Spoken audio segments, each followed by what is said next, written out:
So today, we're really going to introduce you to Gallup Strength Coaching, but we're going to do it by means of what the impact and the thinking around Gallup is all about.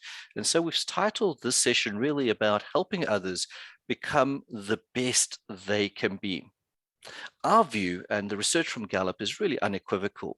Strengths, or a positive psychology approach to human development, is the best opportunity for most of us to become the best versions of who we can be. Our ability to achieve our power and edge, our ability to contribute to the world around us, to our friends, our family, to the corporates and the businesses that we work for. We think strengths is the best opportunity to do so. And that's what a Gallup Strength Coach does. They help people identify, or what we call name strengths. They help people to claim what they potentially could be good at, and then they help them to aim it or develop those strengths to be the best version of themselves. Often what we term, reaching and developing their power and edge. Sorry, guys, if I can just ask you to put you on mute if you have background noise. Thanks, Preet. So, by way of introduction, my name is Yendor Felgate. We run a business called BHG, the Being Human Group. The name should give you a little bit of indication of what we're passionate about. We like working with human beings. So people always say to me, so what is the market for coaching when it comes to Gallup and the certification? Well, if you estimate that there are over 2 billion of us across the planet, so anybody that is a human being, we think we can connect with and coach and develop from that perspective. By way of introduction, you'll see behind me on my screen are my top 5 strengths, and that'll give you a bit of an indication of how I'm going to facilitate and engage with you today. There are 34 strengths or categories of talent, and we really want to look at those that are most dominant, in other words, the highest intensity. And in my top 5, you'll see 2 colors. Both a purple and a green, and that gives you an indication that my dominance is based on execution, getting the job done. So by 5:30 we will be done. And then the green, which is strategic thinking. And so as I go through the presentation today, I'll be trying to anticipate and give you options and see patterns and give you alternatives as we start to work with the material. So achiever, for those that don't know strengths, that's an execution or completion strength. Unfortunately, it doesn't mean that I'm successful. It just means that I really like to tick things off and get the job done. Deliberative is a decision-making strength. It's a way that I execute. It's a way that I look at risk. So if you can imagine bungee jumping and you standing on the ledge and you're about to catapult headfirst into the chasm below, somebody with deliberative would make sure that that bungee cord is safely attached to your ankles. So in that context, a really way cool strength. Strategic is not Michael Porter and all the MBA stuff that we know and love and have come to learn, but it's all about optionality, looking at patterns, connecting the dots, and I'll be helping you guys think through that today. Learner is what it says on the box. It's about curiosity, about the learning process for me. And interestingly enough, I use my learner to build relationships with others. It's my curiosity mechanism. And I am mostly curious about the people around me and who I work with. And then ideation is I'm the type of person that you bring to a brainstorm. So I'm quite good at just catalyzing, unblocking, bringing sort of, new ways of thinking to the party. But as Preet reminds me, ideas are great, but not all ideas are relevant or necessarily good. So judgment is always required when it comes to these things. And we never one strength at a time. We complex combinations of them all. And so that's what a strength coach would do, is help me to identify my strengths, help me develop, and help me potentially to use those strengths in a better way. And so from a Gallup strength coaching point of view, we think that the coaching methodology is far more intentional than we've seen in other coaching methodologies. Now, please don't read that into me being negative or dismissive of other coaching methodologies. We're not. We are a very broad church from a BHG point of view, and we totally respect what others do. It's just that if you want a comparison or what makes Gallup different from a coaching approach point of view, it's that intentionality. Preet, over to you.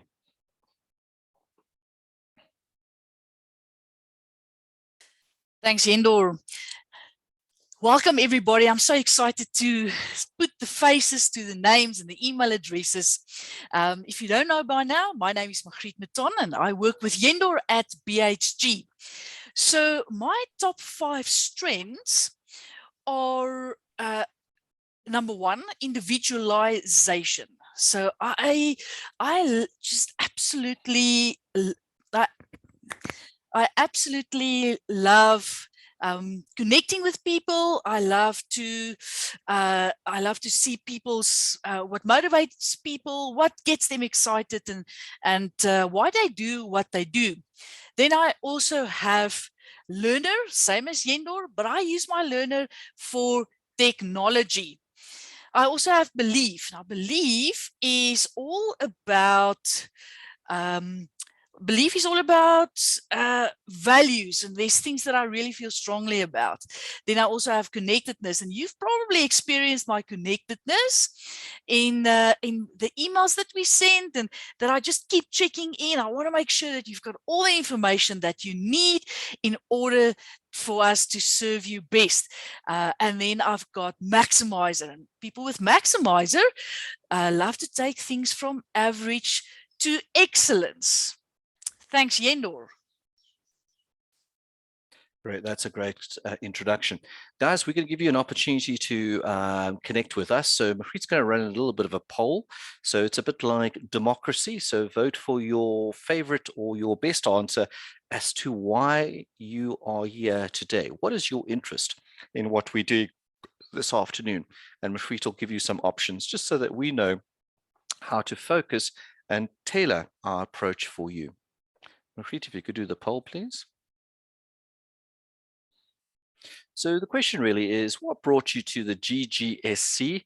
For those that don't know, that's the Gallup Global Strength Coaching Certification session that we're running live today. The options are, and we're going to ask you to force you to make a decision as to what's most important. I want to help others develop and grow. I want to learn more about strengths. I'm looking for a globally recognized certification. Other, and you can please write that down in the chat button so that we can just meet your requirements. So I want to help others develop and grow. I want to learn more about strengths. I'm looking for a globally recognized certification, and other. Of course, as other is all of the above. You're very welcome to put that into the chat.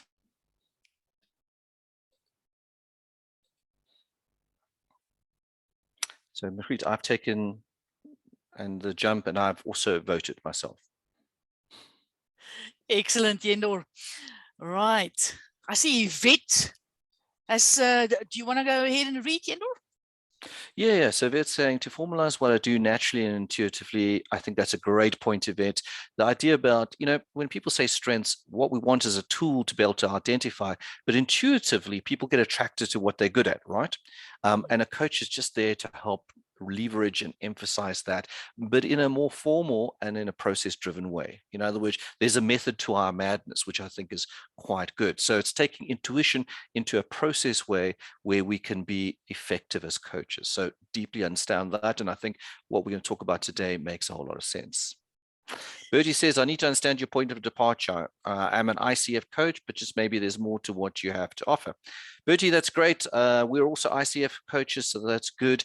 What we're doing today is just sharing our coaching methodology with those that are interested. It's a coaching methodology that comes from a positive psychology point of view, and it is really being pioneered by Gallup around the Clifton Strength Assessment that we're going to talk about. So in the world of coaching, there are many methodologies. Ours is one that fits into that pocket called positive psychology. It's developmental, but based around taking your talent to your strengths. What it can add to you as an ICF coach is a different methodology. Often our coaches will integrate strengths with what they already know, and that's perfectly acceptable. And a really great departure point. People love the Clifton Strength Assessment because it's a validated non-psychometric, which has great face validity when you share it as a coach. And of course, the intentionality and the recommendations around the Clifton Strength Assessment means that we think coaches just get a whole lot more material around the action items or the things people can do to develop their strengths into something a little bit more effective. So if you're really an ICF coach, I think this could add to your armory of approaches, tools, methodologies, and perhaps assessments to give you a sense. Yes, to add to that, there's credits, there's CCE, continuous professional development credits as well, Bertie, so you may be interested in that, but we can continue that offline. I'm going to end the poll. Sorry, you're breaking up. Okay, I'm going to end the poll and I'm going to share the results. I'm not sure if you can hear me. Yeah. Fantastic. Okay, so the poll said 50% want to help others and develop and grow. You're in the right place. More about strengths, get that globally recognized certification. And then we've had a question. I don't know of a comparison with whole brain practitioners. We'll have to look. Gallup has issued a whole lot of comparisons with other assessments that you may be interested in, things like insights or Enneagram. I know there's definitely comparative material on that. And many of our coaches use both strengths and Enneagram, depending on the situation and what they're trying to achieve. So that's okay. We're aware of Cobus Neethling and the great work he does, but we'll just have to look for a comparative for you. Okay, so that gives us a good sense of how to jump in. Margriet, if you bring up the slide pack from that. Thanks, Dario. We got it. And welcome from Mozambique. It's great to have connections from outside the country, and we'll certainly hopefully give you some ideas about how to improve your skills level. Okay, Margriet, if you can move on.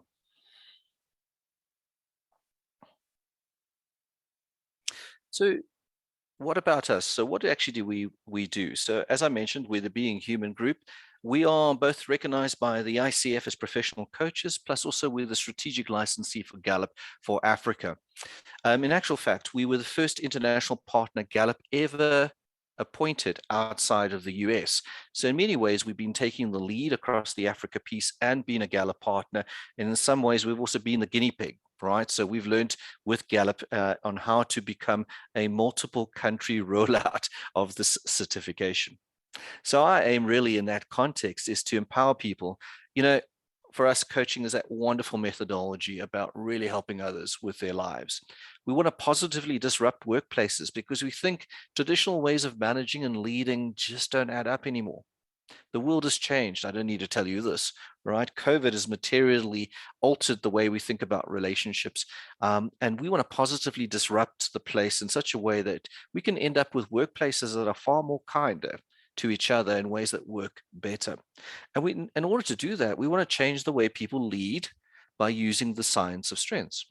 Yeah, we think strengths, if you lean into what you're potentially good at, is a much better way of living your life than to continuously worry about your weaknesses or things that you don't have or capabilities that you are not interested in and never will be able to pick up. So the reassurance I can give you about your strengths is that they're unique to you like a fingerprint. If you develop them, you're going to be the best version of yourself, and that's powerful. And we don't have to worry about being well-rounded in all things to all people, because from the research that we've seen from Gallup, that's a mythology. The idea that we can be this well-rounded person, all things to all people, and go on any training course and become a rocket scientist and I think is going to make life quite difficult. Rather, let's lean into our strengths and do things in the way that makes sense to us. And you can imagine, if you've ever had a great day at work, it's because you're playing mostly to your strengths. And those days where nothing has gone right, it's because life is probably asking you to play in areas where perhaps you may not be good at.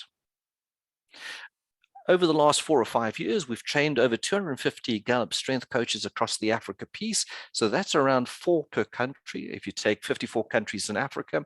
And remembering this is a global certification. So we have people sitting in their beach houses at Hermanus, coaching people in the UK, Saudi Arabia, and literally almost outer Mongolia. And it's really been fantastic to see how our alumni have taken the certification and just how successful they are. We've had some people write books during COVID. Another one of our alumni is a presidential advisor in Nigeria, and it looks like he may end up in cabinet after the elections next Monday. Margaret Barry is our oldest alumni. She certified at the tender age of 78, and she's now coaching some prince in Saudi Arabia. How that happened, I'm not sure Margaret knows, but our coaches are getting around and making a great impact. Thanks, Machine. So why are you here? We've given the poll and we've got a great indication, and we'll talk a lot about why we think Gallup Strength Coaching can make a difference. But let's ask you guys a question. You'll see two pictures here, and if you have children like I do who love watching National Geographic, you may know the answer to this. But what is the ocean's loudest creature? By default, most people will say the whale because you look at size and you look at the picture and it gives you some clues, right? This is exactly the same with people and their talents. Sometimes it's obvious, but sometimes it's not so obvious. In the chat button, does anybody know what is the ocean's loudest creature? I'll give you a hint. It's not the whale, just in case you were totally sucked into the picture on the right-hand side. Does anybody know? I'm afraid we've got people that are hesitant to shout out. Let's see. No. Okay. Cindy's saying water. Okay, that's a left field answer. But I can. We've never had that one before. I know, that's the ocean, right? Okay. Just when you thought you got this exercise sorted, somebody with a different talent comes in and gives you a left field answer. All right, it's not water. I've never thought of it in that way, but Cindy, I can see what you're thinking there. Adults are too shy to shout out. If you do this exercise with kids under the age of 10, man, they climb into the chat button and you can't shut them up. But in actual fact, the loudest creature on the ocean is the little guy on the left-hand side of your picture. It's called a pistol shrimp. And you can see it's got quite a large claw. And so when predators come and threaten it and about to eat it, and remembering it's only the size of about a 20-cent piece, South African 20-cent piece, that is. So it's a minute little thing. When predators threaten to eat it, it brings in water into the claw and it shoots it out at high volume. And that creates an underwater bang and scares the predator off. And that's the one clue about talent is we need to identify your talents because sometimes you may not be sure of them. They may not be obvious to you. You may have some blind spots, or you may intuitively think you know what they are, and to name them is pretty useful. But that's not the end of the story around the pistol shrimp. Fascinating. What you don't know is the pistol shrimp is actually blind. So the reality is whilst he's got this underwater noise cannon type of thing that scares predators off, he can't see predators. And that's a little bit of a handicap to evolution, as you could probably understand. And so in the pistol shrimp's world, they've partnered with a little thing called the goby fish. The goby fish has no natural defenses against predators, but has very large eyes. So you can start to see how this complementary partnership works. Large eyes spots the predator, nudges the pistol shrimp scares the hell out of the predator, life goes on, and both species thrive. And this is the other great lesson from strengths, is once you know what your strengths are, and you know which area to lean into, you're going to have areas where you're not going to be potentially good at. And that's the great trigger to start to think about complementary partnerships.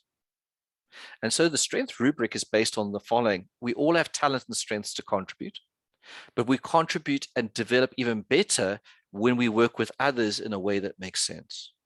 And you can start to see how things like complementarity and development can really work well with what the certification really teaches you, is how to coach individuals from a strength point of view, how to work with teams and groups, and how to work with managers and leaders. All right. Yes, there's always some. Yeah. Thanks for sharing. Allergy accepted. I can certainly understand why that would preclude this one. I can loan you a small adolescent boy who loves National Geographic for your next party if you need the answers to these, right? Okay, excellent. So two key things. Once we identify strengths, and sometimes it's not always obvious, we can develop them.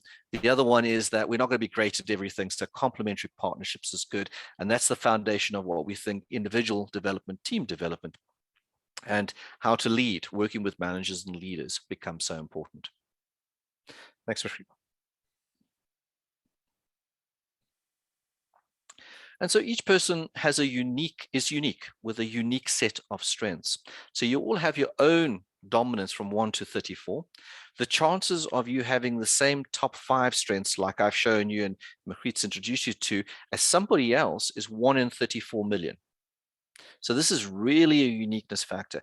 And even if you have the same strength in common as somebody else, how you use that strength or how it shows up for you will be bespoke to you. And the Clifton Strength Assessment that we use as Gallup coaches is the identification of that uniqueness signifier. So it's not a cut and paste. Depending on how you answer the assessment, it will give you feedback around each strength bespoke to you. And this is what makes debriefing the Clifton Strength Assessment a whole lot easier.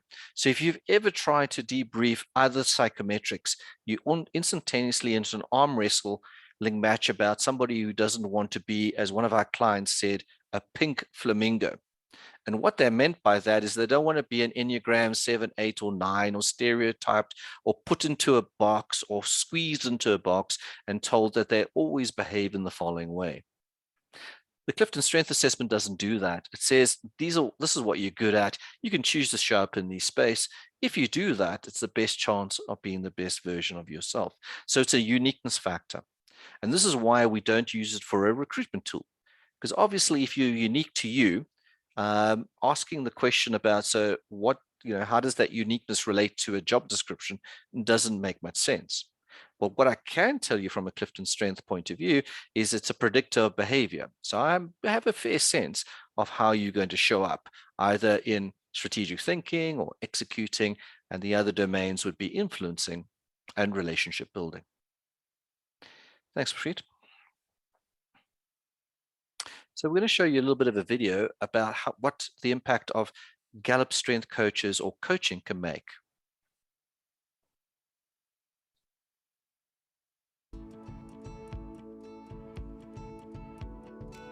Strengths has changed my life because I am not the type of smart that is conventionally celebrated.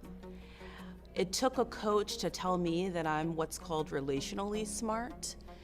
And for a long time, I tried to fit into the conventional molds of society. I started off as a stockbroker for about 8 years, and I definitely wasn't necessarily in a role that was suited to my talents, but for so long I wanted to be something that wasn't necessarily a good fit for me. I spent 20 years being very aware of all the things that I am not, and I invested time and effort and energy into changing those things and yielded little results. So when Strengths came along, it was a complete mind shift. It was, we're gonna focus on what's amazing about you. And the success I've had from that in the last 2 years has been amazing. It has trumped my last 20. I really appreciate people feeling like they're seen and valued and heard. Strengths has helped me feel that way, but I think where it's really been life-changing for me is when I can sit down with somebody and they start to apologize for the things that they're not good at, and I say, you have value, you bring this to our organization, you do this every day, and that's amazing. And when I can have that type of conversation and watch somebody just pause and sometimes break down in tears and say thank you for seeing and hearing me, to me that's really powerful stuff. I think it starts just by looking at the word coach. Coach in Hungarian actually means a container. It's a safe space where people can explore and be themselves and think about solutions. A strengths coach brings it all to a different level, in my view, because a strengths coach coaches from an appreciative mindset. It all really begins with helping your coachee within the safe space explore their successes, things that have worked well, where they have been resilient throughout challenges, for instance. So exploring that with the coachee helps them understand their substance and their real raw talents. So you've got this amazing assessment, but it doesn't stop there. You have to be able to look at that and think about practical application. And sometimes that's hard to do as an individual because you're still kind of learning about what strengths is all about. And I think what a great coach does is help those things come alive for you and really helping you think about what are things that keep you up at night? What are things that you struggle with? What do you think your strengths get in the way? How do your strengths get more optimized? Value in having a strengths coach, I think, is having a mirror and a partner and a confidant and someone that can help you just increase your self-awareness, can ask you questions that make you think in a way you've never thought before, and help you grow and develop in the direction that you want to go. It's a safe place where you can think about how you want to develop, try some new things out, test them out with someone that is non-judgmental, not critical, really on your side, a partner that can help you grow and develop. And then when you leave that coaching conversation, you feel confident that you can try something different. And when you try something different, you can bring it back into that relationship and say, do you know what, that went really well. Help me to develop further in that particular aspect. What I love is watching people transform over time. So it's interesting when people get into coaching, they almost feel that it's a selfish decision. They quickly discover it's not just for them, that it really spills over into every aspect of their life. So they become better parents, better spouses, better partners, better colleagues, better leaders, better managers. Watching them kind of step up into their responsibilities with more strength and more confidence, more power. I think that's what I love about coaching. The reality is when we know who we are just going to be better at what we do.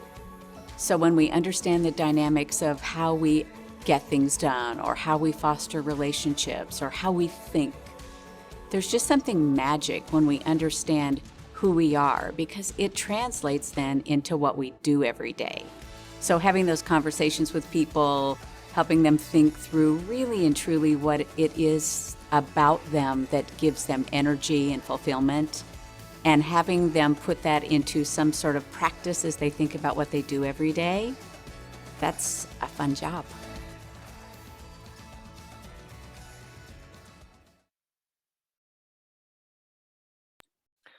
So that's a fun job, and we certainly agree with that. Perhaps you guys can just in the chat or do a bit of a shout out. Did anything in the video clip resonate or connect with you?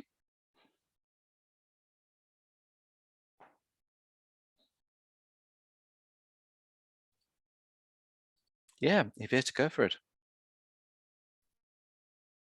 No, I don't want to interrupt someone else's chat. No problem. Go for it. Oh, sorry. Okay, I'll interrupt Miss Naledi and then invite her in. I just, I think the common thing for me is quite exciting, which is you already are. So it's kind of, can I help you? Can I help you already are to be better than you think you can be? It's kind of taking everything that we are, yes, and through coaching. And I love that kind of Hungarian definition of coaching as the container. I love that. The safe space. Yeah. No, excellent. And Yvette, thank you. That certainly does resonate. Ms. Naledi, perhaps you can come online. I acknowledge your chat, but I'm just not too sure what you're mentioning about previously 2 to 3 days or something. So just if you could just share that with us.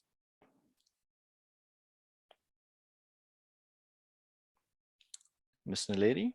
Hi. Hi. No, I'm not sure. I can't remember if it was 2 to 3 days that I attended that session. But Okay. It was more than 1 day, yes. Okay. So we'll talk a little bit about what the Gallup certification looks like now in 2022. So just bear with that. But that you're doing some career coaching sessions with grade 12s, I think that's just such important work. If we look at just, helping students really start to suss out what they could potentially be good at and helping them to make great career choices. But Cindy's saying an appreciative mindset. Yeah, that's good. And Nkem saying coaching quickly becomes more about helping other people. Absolutely. I think if you're called to work with others and make a positive impact, then the certification is for you. Thanks, Mashreet. We can go back to the slide pack. Really great insights, and I see what resonated. So strengths, and many people are starting to put their finger on it, is really a study of performance excellence. Thanks, Wilbur. I like the idea of encouraging and helping others. finding their own way. Excellent. So Gallup is really about the study of performance excellence. Focusing on strengths development leads to that excellence. And you can imagine any type of sporting example that you want. Roger Federer, Rafa Nadal, which I know Margriet's favorite, great tennis players. They've really focused on what they do well, in different ways to achieve number one world status. Areas of lesser talent never develop into areas of strength. So if you don't have something, guys, it's hard to spend time there. It takes a lot of energy and stress to spend time there, and it may never develop into excellence. Understanding and knowing those areas is a great first start. And what is fantastic about strengths is you can use what you do have to work in areas where you may not have a strength. So strengths can jump categories and domains, and depending on how you use them, they can become intentional in areas where you don't. Right, yeah, Bertie, absolutely. The more a person knows about themselves, it just does accelerate the coaching journey. And then the final point, and I've talked a little bit about the goby fish and the pistol shrimp, is we need others to know our talents and strengths so that we become the best that is in us. Thanks, Margriet. And so what's in it for us to do all this type of stuff? The research that Gallup has been running, and they're world famous for it. They have 2 Nobel laureates of behavioral economics on their research council, has indicated that people that focus on their strengths, that stuff that they potentially are good at, should, no surprise, give them 3 times as more likely to report having an excellent quality of life. And intuitively, that makes, I think that probably should make sense to everybody, really. You work to what you're great at. That's your power and edge. It's the easy stuff. The heavy lifting occurs quite easy there. You're 3 times as likely to have an excellent quality of life. Understanding that you can use strengths in the workplace, at home, wherever you connect and contribute as a human being. Then the upside for those corporates and businesses that invest in strengths, and there's always a chartered accountant somewhere looking for the stat, is that if you focus on using your strengths, you're 6 times as likely to be engaged in your job. So that connection between what you're good at and getting your job done well, 6 times is more likely, and every organization is looking for the magic bullet that can help improve engagement. Engagement is an indicator of how committed and motivated staff are. Clearly, if you enjoy work and you're more committed and you're more motivated, you bring more discretionary effort to the workplace, and of course, productivity goes up. And interestingly enough, over the COVID pandemic, employee engagement scores held firm. But what dropped off the scale was well-being. And we see a direct link between people using strengths around engagement and well-being to remain productive, resilient, balanced, and navigating the complexities of COVID, and those that just worked harder and harder and harder with a diminishing rate of return in their well-being bucket. And so a strength coach can really help people start to balance using their strengths in all areas of their life, holistic view of person, whether it's well-being, engagement, performance, contribution, all of those can really be a great upside when it comes to using strengths. We're going to show you another small video, because it all begins with the identification of strengths, what a strength is, how we identify it using the assessment, and there are multiple versions of the assessment. I'll just give you an indication, and this is against which the Gallup Strengths Certification teaches you to use the assessment to coach individuals, teams, managers, and leaders. Margriet, if you could do your magic.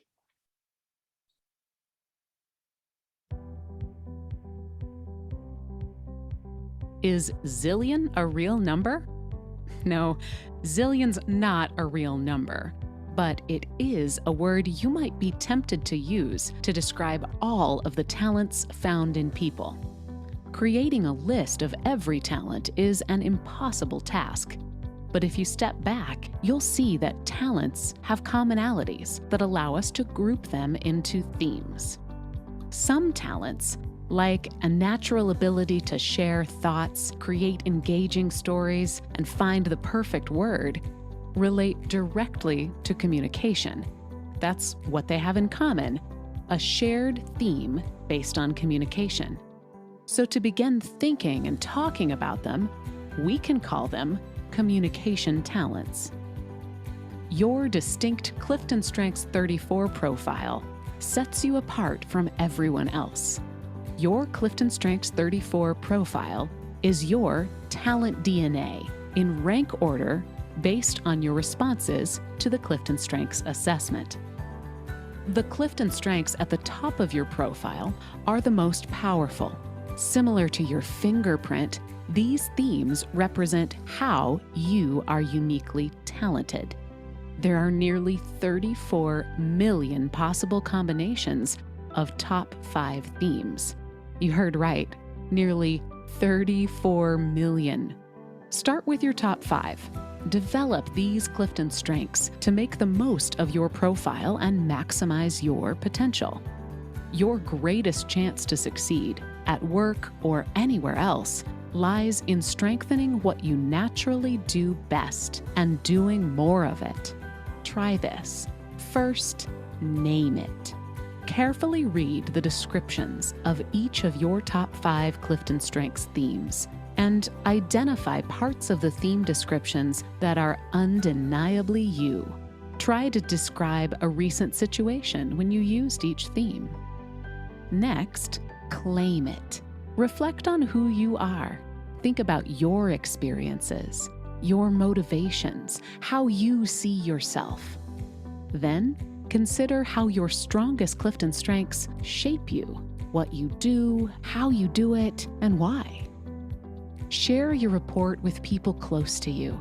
Ask for their reaction. Then, aim it.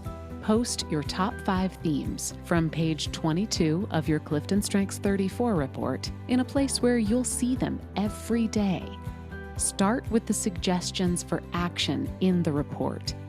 Then, try to find more ways to use your strongest Clifton Strengths in your daily activities. Your talents are an instinctive source of wisdom and power. And as you start to intentionally use your most dominant Clifton Strengths themes, you'll find ways to build on your greatest areas of potential. You have dynamic talents, just waiting to be unlocked and developed. Use your report to name, claim, and aim your most dominant Clifton Strengths themes.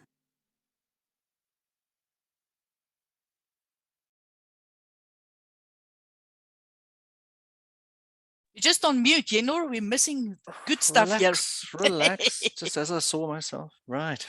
So what's great about the Clifton Strength Assessment is not just the report. You get access to the Gallup portal, where there is a repository of research on strength-based topics, about 1,700 of them or so.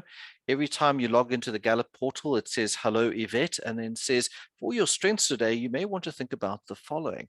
So it's a sort of great electronic companion as you start to work with developing the strengths. And then there are video clips and everything that sits behind that.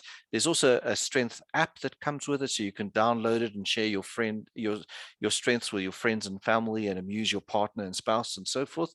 And that's great for teams. So there's quite a package that sits behind that.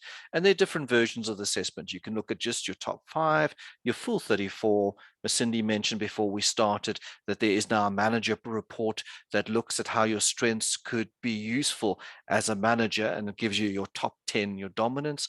And then next week, in actual fact, we're launching, or Gallup's launching, the new sales strength report. And so every year we'll be updating the reports. The good news is you only have to do your strength assessment once. Strengths are pretty stable, much like your personality, though obviously the range of behaviors can change. And people really struggle sometimes with this concept. I was working with a CEO yesterday, and she continuously said to me that how I behaved at 7 is different to how I'm behaving now. Well, thank goodness, because you're a CEO, right? But the other way to think about it is how you use your talents or strengths at age 7 are obviously very different to how you will use them at 40, because you've developed them, you've added experiences, you've added context, but it's still the same strength. You're just using it in a different way. So the range of behaviors attributable to a strength as you mature and develop is obviously very different to perhaps the underdeveloped immature view of yourself at age 7. So that's this. I think we'll get there with the CEO, but they really seem to struggle with that as a notion. Thanks, Ms. Reach. I think let's hop back onto the slide pack and jump into the next session. So everything is based on this thinking about, first of all, let's look at strengths, then look at strengths in terms of what you need to achieve in the context or the work or the team that you're working with. And so what Mashreet's going to do now is just take you through a case where she's worked with this team from a strength-based coaching point of view, and just some of the results that we've achieved with that to bring to life of how a coach can impact the world around them. Thanks, Mashreet. Thanks, Yendor. And just give me a sense if I'm lagging. We just went over to load shedding, so there may be just a blip on the screen there. No problem, Mashreet. As we always say, and I know this is a tremendously unhelpful comment, just pedal faster. Excellent. Right. So as Yendor mentioned, we work a lot with teams. And when we work with teams, the first question that we ask is, what are you struggling with?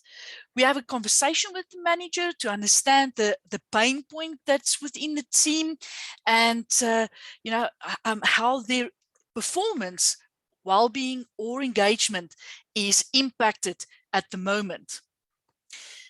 So on the screen, you'll see what we call a team strengths grid. So we've asked this team to complete their Clifton Strengths assessment. We took the results and we put it into a grid which shows us firstly the 4 domains of strengths. So these 4 domains is, number 1, executing. So people with executing themes know how to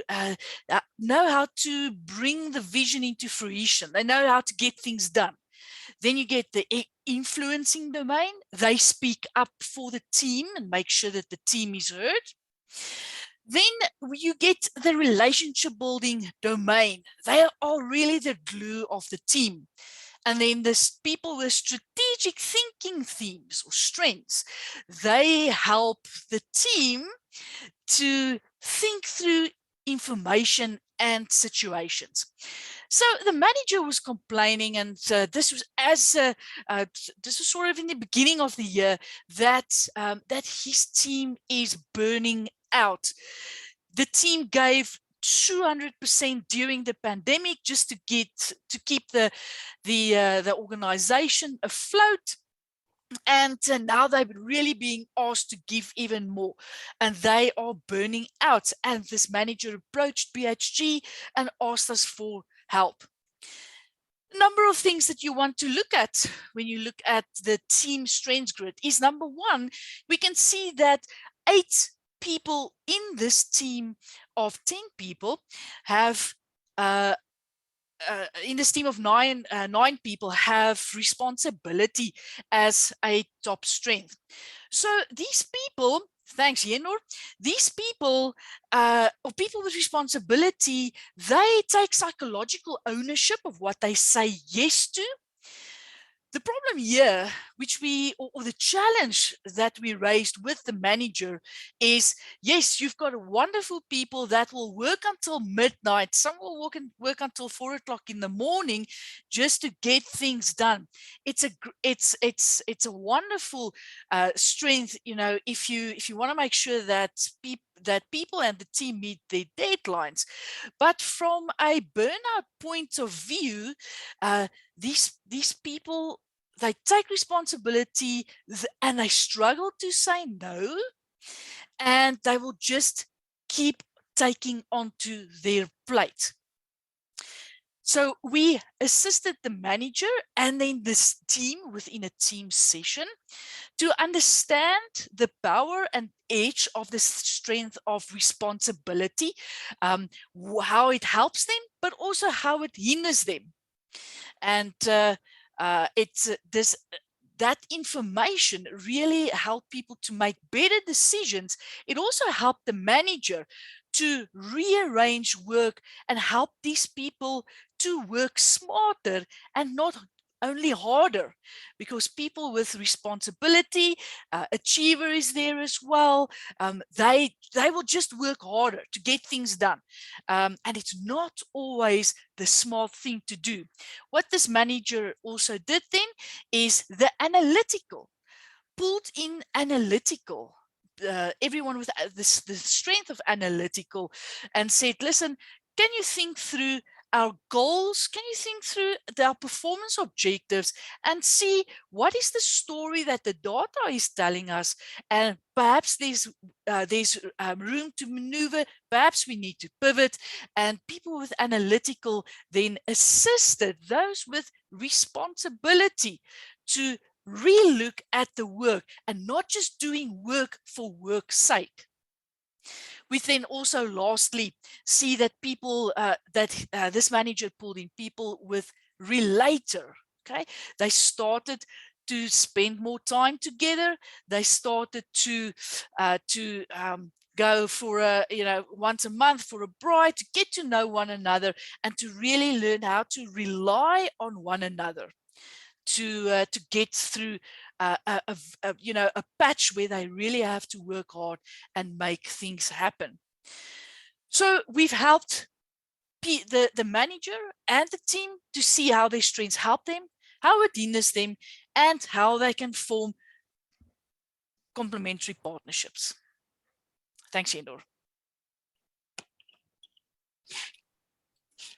Guys, and that's what a Gallup coach does, either on an individual basis, a team basis, or working with the manager and leader. Part of the certification is all the tools and the approaches that you just see here. It's called the Team Grid. It comes to you as part of that certification. There's a digital version of this so that you have digital access to tools. There's also hard copy versions of this. And dependent on how you set up your Gallup Access, which is your Gallup portal, you can also export team data into grids like this. So it's all set up to really make you an effective Gallup coach. Thanks, Margriet. And so the key message here is strength coaches help individuals, managers, and teams to discover their strengths using the Clifton Strength Assessment and to understand and appreciate how their strengths help them to be successful in their role. For us, it's moved from being to doing. I always tell this joke. I grew up from a coaching methodology point of view, and Bertie may have come across this appreciative inquiry. And for me, I got quite frustrated with appreciative inquiry, not because there's anything wrong with the methodology, but for me, as an achiever and an executor and so on, it just felt like a bit like a French movie, right? In black and white, 2 hours of people sitting and talking meaningful around a coffee table, drinking coffee and smoking cigarettes, but not much happening, right? And with Gallup, this intense focus on from being to doing really resonated with me, because we're starting to see when you connect with people's strengths is it gives them a confidence to start trying to do things. And it's in that action space that people develop themselves, get better results, and can move the agenda forward. Thanks, Margriet. So this all comes together for those that are interested in the certification process. So this is recognized by the ICF, the International Coaches Federation, which I think Bertie's a member of, so you'll know well. It gives you notional hours towards that. It's recognized locally by Commensa, Society of Human Resource Management in the US, and then of course HRCI, which is the HR certification body. So there's a process. It's almost a lifelong journey, a learning journey that you start with us, and we will be your certification partner. So the first thing to do is that you will need to spend 4 days with us going through the training course. We actually have to teach you how to, obviously be deeply based in strengths, way beyond the report that you've seen today. Learn how to integrate strengths into the Gallup coaching methodology. And we do that in a practical way. So whether you are an experienced coach with 20 years of ICF experience, you will learn new stuff. I promise. And that's the feedback we've had with really experienced coaches. Or if you've never coached a person in your life and you think this is for you, by the end of Thursday, the end of the 4th day, you will be able to practically on Friday start your coaching journey from a strength-based point of view. There's an opportunity to do a full coaching session. We have many different, and we break down the coaching into many different practical steps. And at each step of the way, you will get Gallup material to help you. Gallup's research actually is where the differentiation comes. It's not just strengths, but their research into the types of coaching questions you can ask at each step of the way, we think is a key differentiator. The coaching, when you are a coach, it's not about it's not you providing solution, but you asking the right questions at the right time to foster that development process.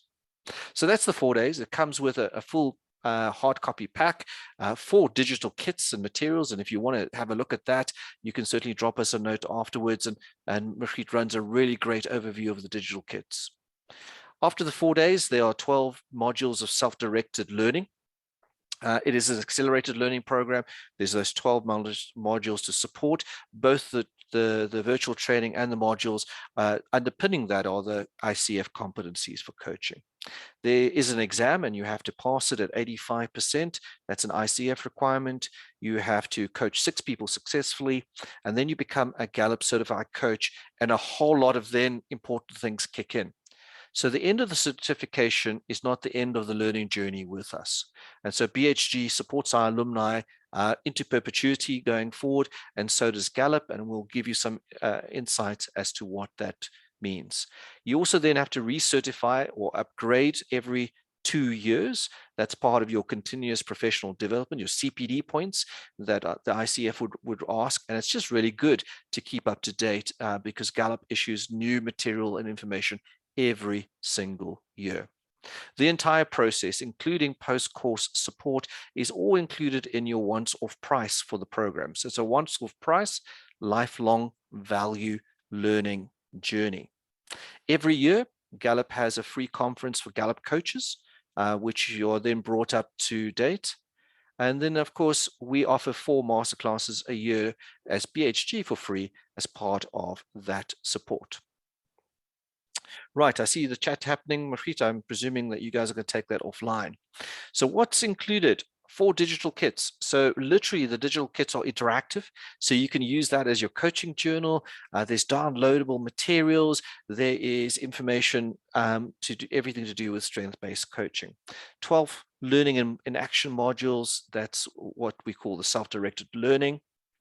Then when you become certified, the good stuff kicks in. You get 350 discounted codes per year. So when you purchase for your clients the Clifton Strength Assessment, you get $10 back into your pocket for each purchase up to 350. If you sell more than 350, you can come to us and you get a 5% discount. And many of our coaches sell more than 350 a year. Some of them have sold 350 in one go. So that's very possible. The discount, and this is every year that you get it, year 1 discount is equivalent to the cost of your program. So just in code sales, Gallup is really trying to meet us halfway there by saying on the discounts alone, you can recoup the investment of your coaching certification. So if you pay for yourself, that's money in your pocket to pay for your certification. If a corporate pays for you, then obviously it's a benefit to them. Every year, there's the annual Gallup Learning Series where coaches across the world get together and we share updates and so forth. And there's a lifetime support from the Gallup coaching community. So once you're certified, you join the Gallup Facebook page. And listen, you can't keep up with the material and the answers and the enthusiasm. So if you're the type of person that likes a lot of data, a lot of support, an enthusiastic community, and people that are willing to share and encourage you, then this is the right place to be. In actual fact, it is overwhelmingly positive, and that's a nice problem to have. So guys, that really brings us to the end of what we needed to do. I'm hoping that we've addressed the 4 areas that we put in our poll, which is if you want to make an impact on other people's life, then the coaching certification is well worth thinking about. The second one is what strengths all about, is why we think strengths are so important. It's a positive psychology approach to development. It's your best opportunity to become great at in terms of the best version of yourself. The third one, is it a global certification? In other words, if I'm certified, can I coach from Cape to Cairo and Outer Mongolia? Absolutely. And is this what we think a very well thought through and well researched coaching process that has high impact? The answer to that is yes, and Mishri's giving you some indication of the level of sophistication that can. Right. So Mandy, just thank you very much. We'll certainly follow up with you. The next course starts on the 11th of July. We run 5 public programs a year, so 5 courses a year. The next one, 11th of July. And Mishri, I think we've got a couple of seats left there, right? Yeah. Okay. So Mandy will certainly be following up, but 11th of July. If you want to register, you can just simply go to our webpage, which is www.bhgroup.africa. Thanks, Dario. Guys, that brings us to the end. We're going to hang around for questions because I want to be mindful of time. So if you've got a couple of minutes to ask questions, then you're very welcome to do that. But I'll leave you with this. What would being a Gallup Strength Coach change for you? That's the power question. Guys, for those that have to drop off, appreciate it and thank you very much for your time. We have recorded this, so we'll share the recording with you and follow up. And we'll also share the special offer. So for those that were brave enough to jump on the call, we're going to offer a 5,000 Rand discount for those that are wanting to certify out of this. But just for if you pitched up, if you registered and didn't pitch up, then we're not offering it. So you brave souls, if you want to go this route, there's 5 grand in your back pocket as a thank you for coming to the party. Okay. So in my world, every little bit helps. Margriet, if you could stop the share. Guys, over to you. Any other questions? Hi. Yes. Shanique here. So I've been listening quite attentively, and nice. So I'm very familiar with Strength Finder. We actually a strength-based team, or well, we try and be a strength-based team. Okay. So I've been through the coaching process. We use that credit that you've showed and all of those things. So based on that encounter, like I believe that Strength Finder is the best sort of, tool for coaching. So ever since then, I've been sort of interested, very interested in becoming a coach, sort of being an unofficial coach within the team, because I sort of know the strengths back to front, because they're quite interesting. I find them quite intriguing. The difficulty for me, and why I think Margriet and I've had a few email conversations, but the difficulty for me is that I'm not in the coaching space. So this route for me would be a completely independent one. It wouldn't be backed by a company. It wouldn't be backed by. So obviously we have an OD in our organization. We've got people that's running these coaches, but it's not something that I can sort of move into, because in terms of a skill set, I wouldn't tick certain boxes because I'm a finance person. So yeah, but not according to my talents are very different. So because of that, I really want to end up as coaching, as a career in the career path of coaching.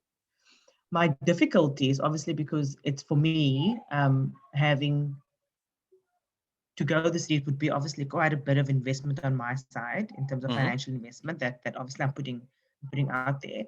So I'm a bit uncertain in terms of, so I know that if you were affiliated to an organization, or you're affiliated to sort of a big coaching house, I suppose you would have work more frequently. My concern is, would I be able to initially sort of almost run this parallel to what I do? What opportunity would there be, for example, for me to be able to coach? So let's say if I'm coaching in the evening, to do a time zone that's a little bit later than ours, to get at that opportunity. Is that sort of thing is it real? Is it real? Is it really established? I know that it's global. I know that Gallup is global.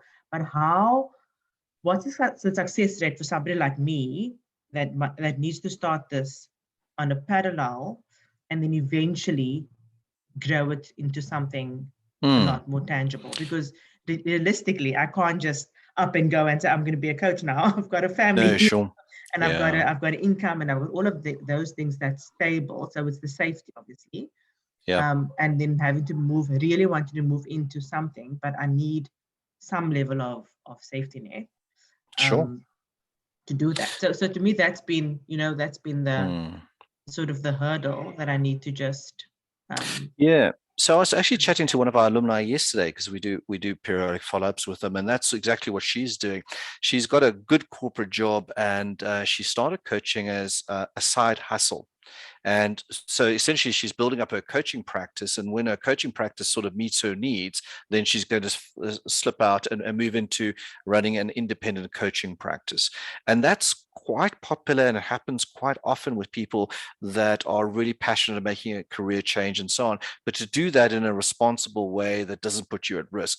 So side hustles are absolutely doable, and many of our coaches pick up 2 or 3 hours a week of coaching and build their coaching hours and build their reputation.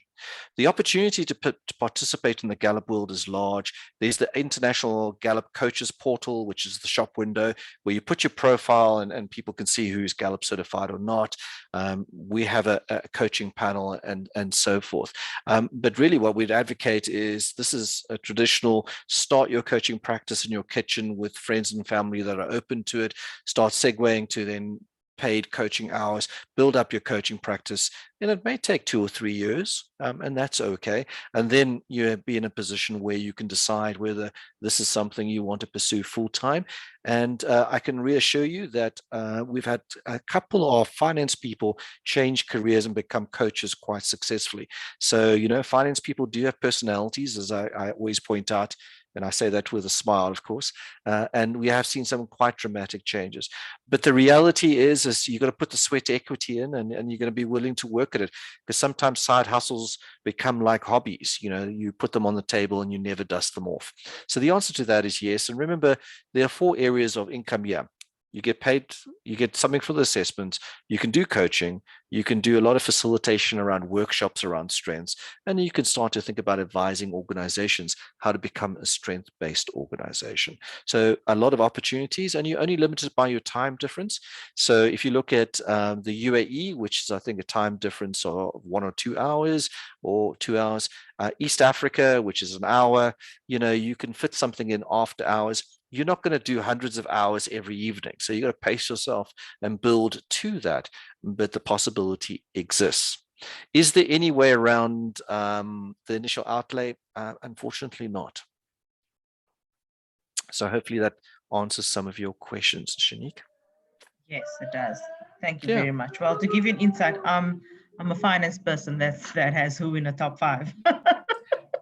And nothing wrong with woos, winning others over. And the nice thing about it's a bit frowned upon when everyone else sits in number 32. No, exactly. And if it's saying yes, also, started and experimenting with some victims. Some volunteers in your own organization, and build up a profile, and they will refer you. And coaching is about referrals. Yeah, I have started doing that. Yes. Okay. Excellent. Thanks, Shanique. Great question, and thank you for that. Any other questions, guys?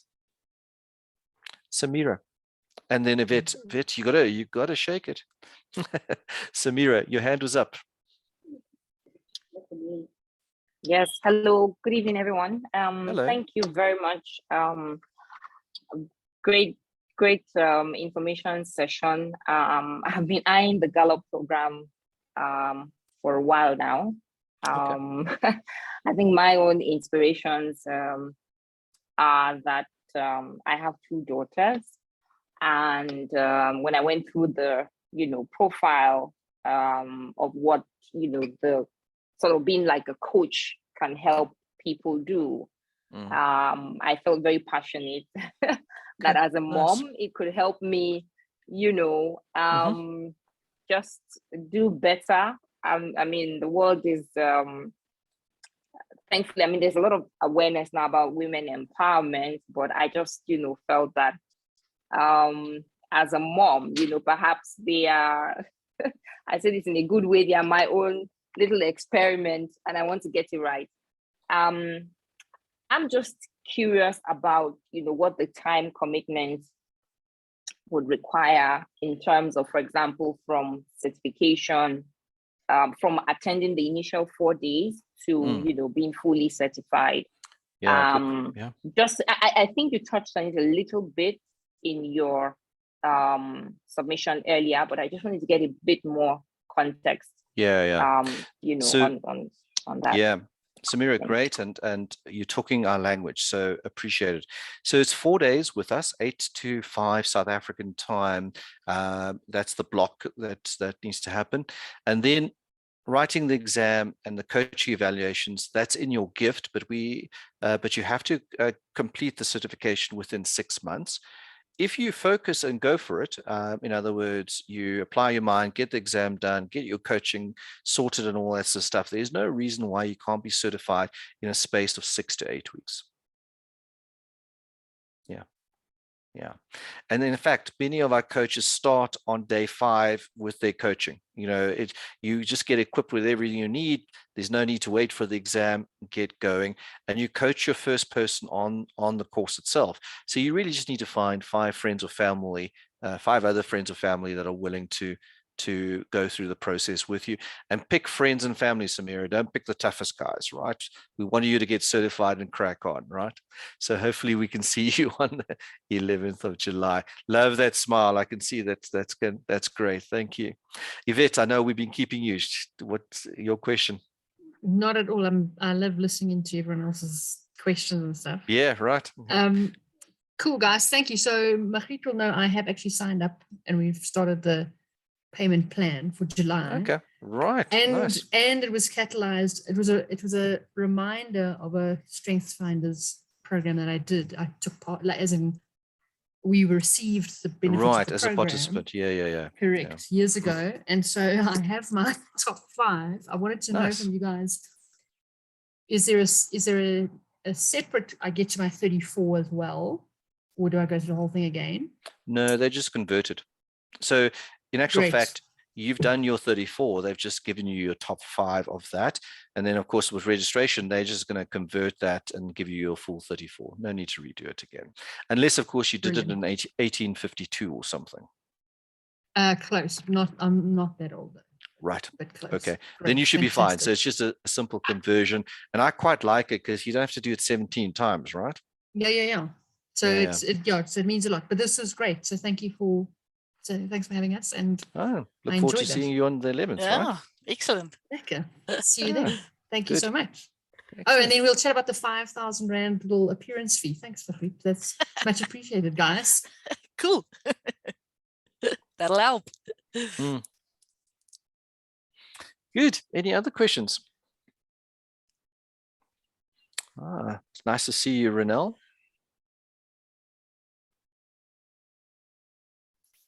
Cheers, everyone. Thanks very much. Bye, Yvette. Cheers, Yvette. Lekker to see you. Thanks for the session. Good. Wilbur, you put your camera on. Does that mean you want to make a short and moving speech, or ask questions, throw money at us? What's on your mind? All of the above. Just to say thank you very much. I first encountered Strengths about 20 odd years ago, sort of the late 90s, and it's sort of been a distant flirtatious affair. I've used it very much, and it means a lot in my life. I use it at work as well. And somewhere in 2017, I came across the fact that at that stage I had engagement with Margriet. And we had a phone call, and I was considering accreditation. Didn't happen. Things didn't work out the way I wanted to, and I couldn't see the alignment at that stage. But I always believed. So I'm sort of wanting to have a second shot. It's going to dovetail a lot more. And I'm positive, but let's see where we go. So excellent. Thank you for having me. Thanks for the session. It was very informative. Absolutely. You're welcome, Wilbur. Good to see you in person. Put the face to the voice. Yeah, true, eh? After all these years. Yes. It's quite amazing. And no, it's true. It's true. It's true what you say, Yendor. I wanted to do the strengths test again. And I decided not to, because I've matured, I've changed. My results of 20 years ago and my results of 4 years ago are different in terms of the actual strengths. But what it all boils down to is it still comes into the influencer range. So, you know, I do labor dispute resolution, and believe me, it comes in very handy to have a set of skills like that. So, so thanks very much. And I think good to see you again. It's interesting. One of our Namibian alumni does labor disputes in Namibia, and he's having a wealth of benefit using strengths on how to, you know, conflict is just not valuable, you know. Yeah. Yeah. What I do find is very often in the workplace, I recently had a team of about 15 people, 20 people, and I rated them according to my own system, sat them down, each one, and try to fit them into, you know, I just had a simplified version of what do you like and where are you, and then to see if they fit. And I had people in tears, and I had people telling me, no one's ever asked me this. And I said, how long are you working here? 12 years, 15 years, 10 years. And it's the level of frustration. Now, I experienced the same thing. And it's like a square peg in a round hole. And I'm going through another change where I'm starting to ask, okay, in which direction am I going in next? I've been doing this for 10 years. Do I want to continue? Do I want to change? And the barometer is pointing towards change. So that's why I'm keen to look at this again. So yeah, let's see. So thank you very much for listening to me.